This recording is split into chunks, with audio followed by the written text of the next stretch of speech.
Hello guys, welcome to another GizChina Germany review. My name is Christopher and today I want to show you the Teclast X98 Air 3G. Now you might wonder why, since this tablet is on the market for almost 1 year now.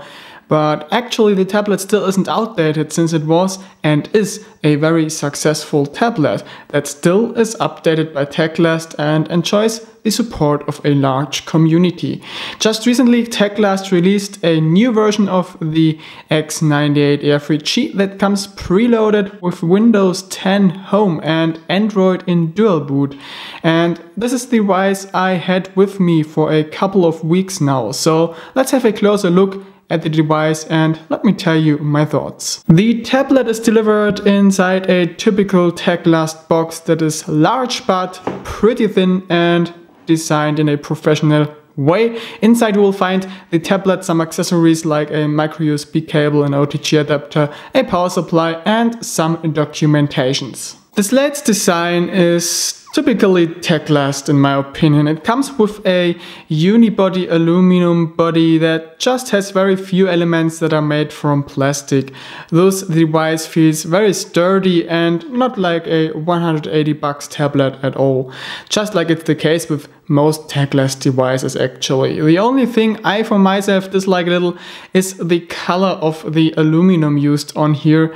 Usually this material has a silver color to it, but in case of the Teclast X98 Air 3G, it is kind of a dark gray color, which doesn't go along my taste really. The front is completely white and consisting of glass. There are no buttons or LED indicators, so you only find the large screen and one front camera here. The left side contains the only physical buttons on the tablet. Those are white and are made from plastic. They move a tiny little bit, but not enough to induce a cheap feeling. Below we find two slots, one for a micro SD card and one for a SIM card. The micro SD card slot takes cards with up to 128 GB, and we also find a microphone opening here. The lower side contains all the ports of the tablet. This includes a micro USB port for charging and data transfer, one headphone jack with 3.5 millimeters, and also a micro HDMI port to hook up your displays. The tablet's weight is almost 500 grams, which means that you definitely feel it when holding it, and probably won't be able to hold it for more than half an hour or so without feeling uncomfortable. It's pretty slim though, at only 7.9 millimeters. Teclast usually use pretty good displays on their devices, and the X98 Air 3G is no exception. The screen is 9.7 inches in size and uses a high resolution of 2048 by 1536 pixels, which means that pixels are not visible within a normal distance to the screen. Unfortunately, they still do not use an OGS panel, which means that you will have a hard time with reflections under sunlight. On the other hand, this obviously reduces costs in case you have a broken glass. Regarding sharpness, colors and contrast and brightness, I don't have any reason for complaints, and it is a pleasure to watch high resolution pictures and videos on the screen. Anyway, when being outside you should avoid direct sunlight, since this makes it very hard to see anything on the screen. Something I noticed that the screen tends to have a slight burn-in effect. If you display the same content on the screen for a longer period of time and then switch to something else, you will still see the old content very slightly for a while. This is common for cheaper IPS panels to happen and can be found on devices like Apple's iMacs as well. Anyway, the burn-in effect isn't nearly as intense as it would need to be to seriously disturb the user experience. A quick workaround for this is to put the device into standby mode for a few seconds and the burn-in effect will be gone afterwards. In terms of specs, the Teclast X98 Air 3G isn't the most up-to-date device anymore, yet still offers decent specs for the money. It comes with an x86 quad-core Intel SoC, specifically the Intel Atom Z3736F, which belongs to the Bay Trail range. It is clocked at 1.33 GHz, base clock and can turbo boost up to 2.16 GHz if necessary. The GPU used inside the SoC is the Intel HD Graphics Generation 7. Potentially the SoC does support 64 bits, but this isn't used by neither Windows or Android. Anyway, due to the 2 GB of RAM, that wouldn't make much sense anyway. The internal memory of the Windows 10 dual boot version is 64 GB. The slate is using EMMC memory made by Samsung, which reaches writing speeds of about 70 megabytes per second and reading speeds of about 140 megabytes per second.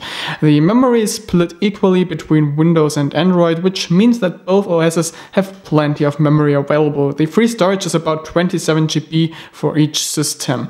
In case you don't need dual boot, you can feel free to delete one of the systems to use the full 64 GB for one OS. Other specs are a free Qi modem, which even allows you to drop phone calls under Android, and a GPS receiver and 2 camera sensors.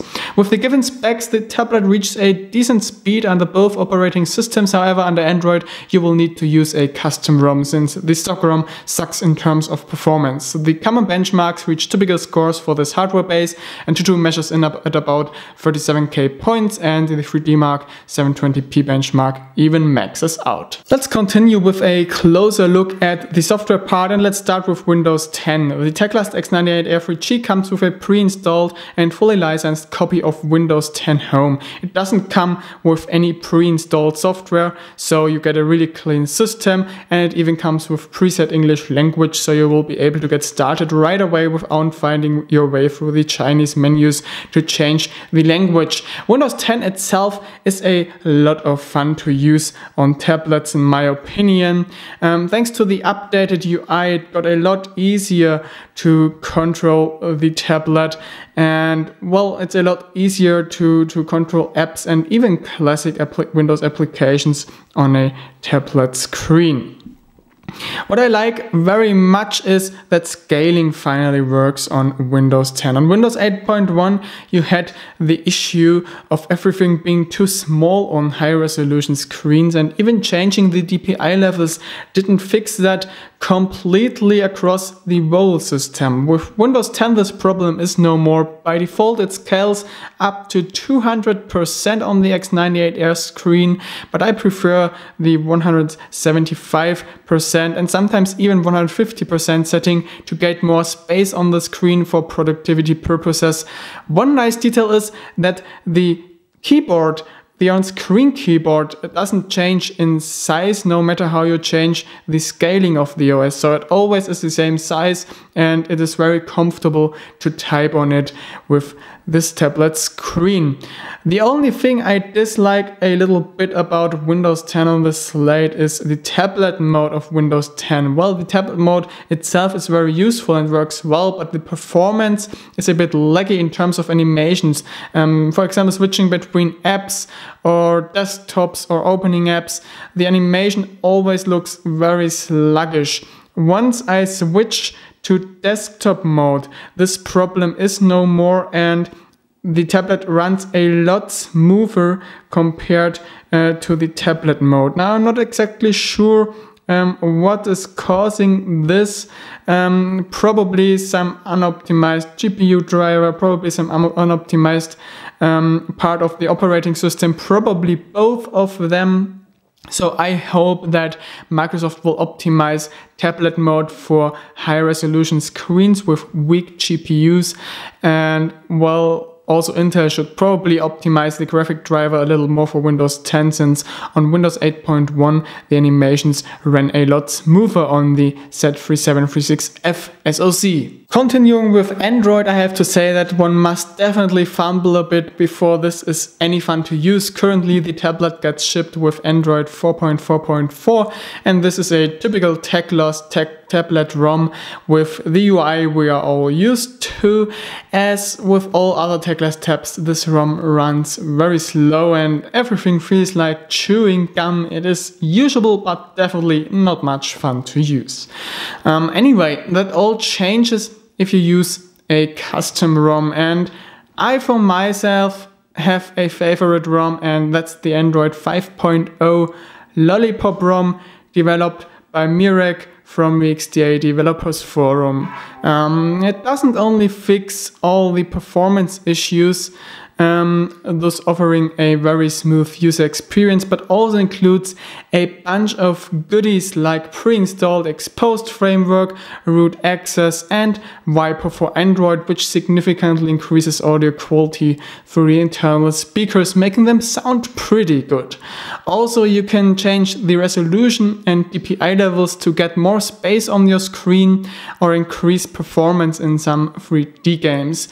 One more extra you get is an unlocked YouTube application, which allows you to stream Ultra HD videos, and a pre-installed copy of MX Player along a codec pack to play pretty much any video format out there on this tablet. I've been very surprised with the Teclast X98 Air 3G's reception quality, since usually Chinese tablets come with a very weak Wi-Fi performance. This isn't the case here, since I can move across the whole building without losing connection to the router or getting significant bandwidth drops. And you also can see I'm getting a lot of access points here, which obviously isn't always the case with any device. Also, 3G access is working flawlessly, allowing you to easy access to the internet on the go. The only thing I dislike is that you need a mini SIM card, which got kinda uncommon these days. A micro SIM slot would have been the better choice in my opinion. I also tested Bluetooth and this was working just fine as well. Something that surprised me is the GPS. Why? Well, obviously you don't get GPS with any Chinese tablet. That's a fact.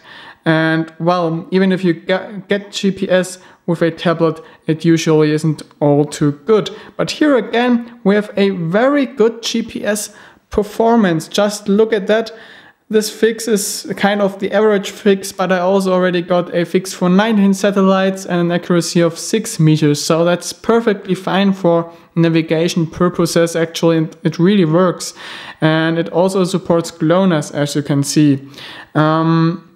The only flaw I noticed about the GPS module is that the fix time is rather long. It takes usually around 1 minute to get a fix, but well, that's something most of you probably can live with in a tablet. I won't talk too much about cameras as usual with tablets for the reason of them not being too good. This Lite comes with a 5 megapixel sensor on the rear and a 2 megapixel sensor on the front. Anyway, the results look the same on both cameras. Both don't deliver sharp pictures and the colors look very weak. They are suitable for video chats and emergency shots, but definitely not for anything else. But who cares? Anyone doing pictures with a tablet looks hilarious anyway, let's face that. Next topic is battery. 8000 milliamps is the capacity, and that's actually true according to a measurement I did. Anyway, you shouldn't expect wonders. The large 2K screen, the 3G module and the SoC need a lot of energy, and you definitely notice that. During normal use, the screen on time is about 5 hours, as you can see here, which isn't a bad result at all, but nothing that would win the X98 Air 3G any badge. Something I don't like at all is the charging time, unfortunately. It takes about 4 hours to fully charge the tablet, which is a lot, except to charge your tablet at night. I would have preferred some fast charging technology. Even 1 hour of charging time less would have been much better. My verdict about the Teclast X98 Air 3G with Windows 10 and Android 4.4.4 and dual boot, it's a solid tablet for sure, and in this rating I obviously include the low price tag of $180. The tablet offers a very decent build quality, a very nice display and a good performance despite the need of some further optimizations here and there. For the money, it definitely is a very good deal. There's no way around that. One alternative would be the Teclast X98 Pro, which offers a much faster Intel Atom X5 Cherry Trail processor, but comes without a 3G module, unfortunately. The price of this slate is about $250 right now. So that's all for my review. I hope you enjoyed it. If this is the case, I would appreciate a thumbs up and a subscription to the channel. In case there are any any questions left, make sure to hit the comments with them. In case you like what we are doing at GizChina Germany, make sure to follow us at Twitter, Google+, and Facebook as well. Thanks for watching. You now get a performance demo of the tablet, and I say bye bye, over and out.